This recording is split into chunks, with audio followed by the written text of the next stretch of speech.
Yes, lads, JOEBILINE here, and welcome to episode 21 of the free-to-play Road to Glory, where we can go as far as we can without spending any real money. FIFA points are earned for things like your experience matter, daily activities. Can't stress enough how important daily activities are. They give you about 50-60 FIFA points a day if you complete them, and over time that just keeps stacking up. Campaigns are a good source if you haven't exhausted those yet. And just your general ho-ho. But we start with this. There was this experience matters after EA accidentally made the weekend tournament bonus starter players rather than 82 plus nominees and above. We weren't able to take advantage of it, but we do get the compensation, which was 200 FIFA points and 100 legendary tickets, which will come in handy when a weekend tournament comes up again that's actually worth playing. Haven't played it for a while on the free-to-play account. It just hasn't been worth it, to be honest. Rather save up until something good does come along. But yeah, we didn't get to take advantage of the starter. We were online, but we didn't have enough ticket tokens to do that. I've been playing campaigns. I play 3 a day because I know some of you say, why do you never show your campaigns?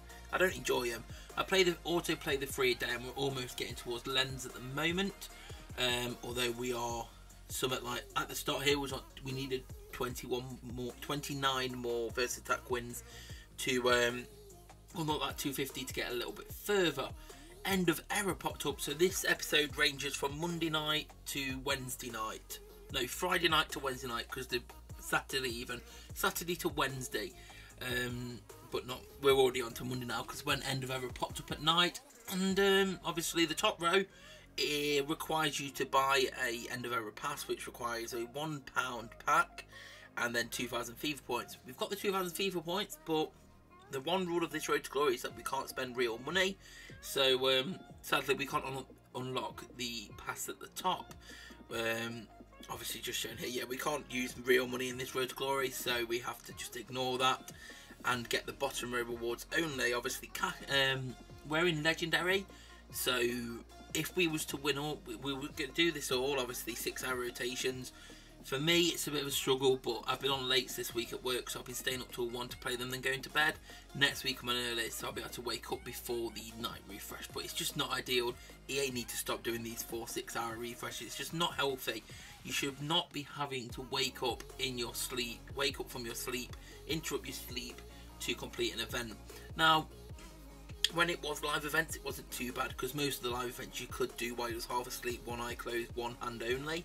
But when you're having to win versatile games, it takes a bit longer and a lot more concentration. It's just grueling, and it's getting to me, to be honest. I know it's getting to a lot of other people. I've spoken to a few people this week who have quit just because EA keep doing these things where you have to wake up in the night, and I agree with them. To be honest, you guys, my league, YouTube, probably one of the main reasons why I'm still playing and committed to how I am. Because if not, the things like this, waking up in the night, is getting to me. It's affecting my sleep. It's affecting, obviously, going to work and stuff. It's not healthy, and EA needs to stop doing it. But end of error is here, and obviously we're going for the bottom row. Perlo we'll probably miss out on, unless something big comes from the weekend tournament or something changes. But we'll get what we can, and obviously we can get ourselves a Player of the Month token, a Team Hero, a bunch of XP, coins, 1 million coins, skill boosts, XP and all that whatnot. So it's decent just to play a little bit each day. The rewards are pretty good. Obviously if you're in a position where you can pay the pound, definitely do it and use FIFA points, because the top row is massive. But having this Player of the Month point in here was very, very lucrative, because I realised, you know what, I can actually get Player of the Month this month. I hadn't done any left, but this was when I realised on the Monday night, I was like, hold on a minute, we've got about 16,000 Team of the Week points at the moment. The plan was to get February's Player of the Month, because we'd have enough by then for sure. This month we may have been a little bit just out of it. But it's like 16,000 points. We're on Team of the Week 4 at the moment. Next week, well, in a few days, is Team of the Week 5. And then Player of the Month for Rise, and you need 3 Player of the Month points to get the Player of the Month. So we quickly bought this one. Obviously you need to buy all the silvers, all the golds, and 1 elite, which roughly has been working out at just over 6,000 Team of the Week points. So we bought them up, and then Bob's your uncle, we got our first Player of the Month point, and also along the way, a few decent players like Leon Bailey. I am really, really tempted to train up as my left mid instead, because Andre Gomez I'd enjoy Andre Gomez if he was a centre midfielder. He's a very good card for centre midfielder, but left mid, he's just not cutting it at left mid for me. And I'm holding out for maybe a new left mid to come. Maybe Leon Bailey's the answer if I train him up, but then that involves training up a position I've already got fairly high, so I kind of would rather put all them XP and coins into training players up who are already higher to get my overall higher rather than keep it where it's at. But obviously for completing up to the starter gold, you get yourself 200 points back and 250k, which is always nice. And then obviously claiming the player 1 point. So that's player 1 point 1 gained. You'll actually see in this episode the second point, because like I say, this was recorded Saturday to Wednesday. So we claimed that one, and then the first league tournament finished, and that got us 6 points. Second league tournament we lost to a pretty good side, and we're in our third league tournament now, or we're third. Either way, we've come up against Coalition Nations, this sixth ranked team in the game, because they're a bunch of unethical people who like to drop their overall to face lower opponents. Something I'm against. It's annoying in League because it's just unfair. Like, they've all got like 120 rated overalls and stuff, some 140, some at like 105 and stuff, but they keep dropping their overalls to get easy wins. It's working for them and it's not against the rules. Hopefully EA do something to stop it in the future. Cap lock your overall before you go into a league maybe. But it's just not fair really. Go play against people you're inside, you bunch of bullies.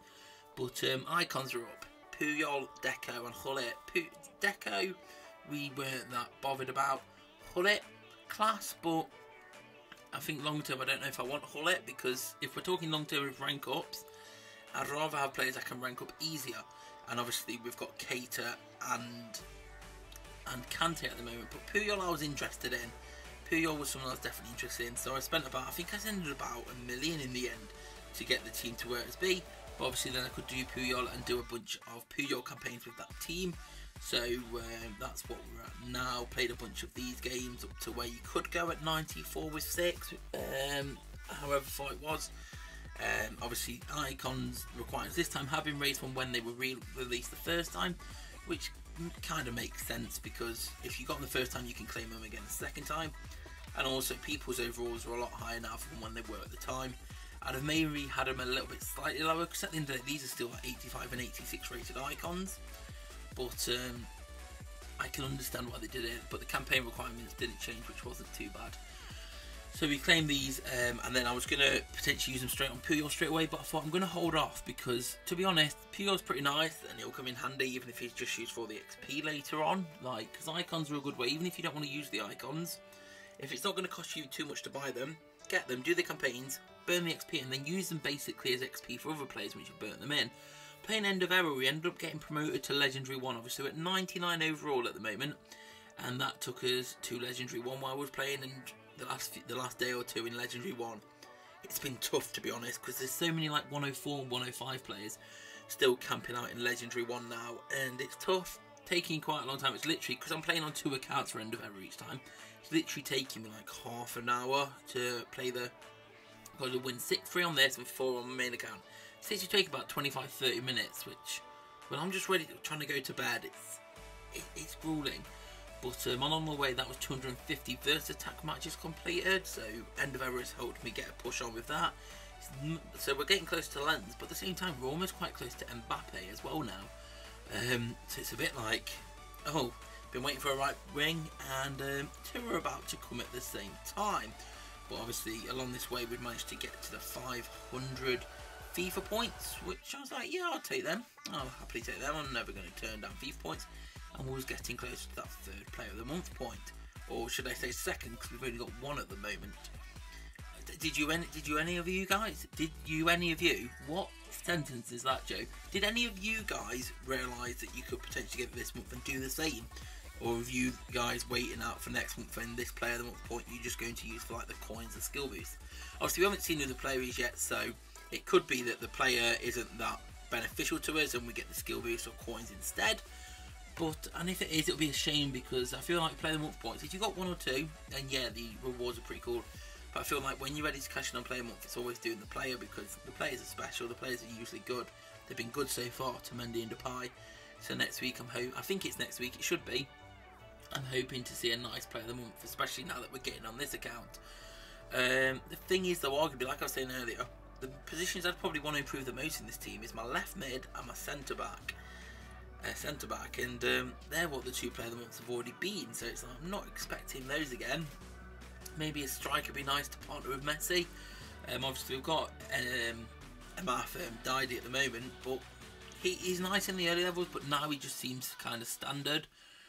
He was more of a striker to use in your early levels when you've just started to help you out, but as you go later on, he doesn't feel as much needed. But went for Castello just as a Spanish right mid, rather than getting the cheapest one across it, because icon wise I thought a Spanish player would come into handy more if I want to continue in the Puyol campaign a bit further. But that was our 2nd player of the month point claimed during this method, and we're set to get the 3rd one in a few days through End of Era, then we have to wait. So let me know how you guys have been getting on. Did any of you go for your player of the month points this month? Or are you waiting to next month? Or have you not been remembering to do the events all the time? Let me know how you guys are getting on in the comment section below. Leave a like if you enjoyed it, subscribe if you're new here. Come follow me on Twitter at joebilineHD, and I'll see you all later. Peace. But behind closed doors, I'm a fool for your love.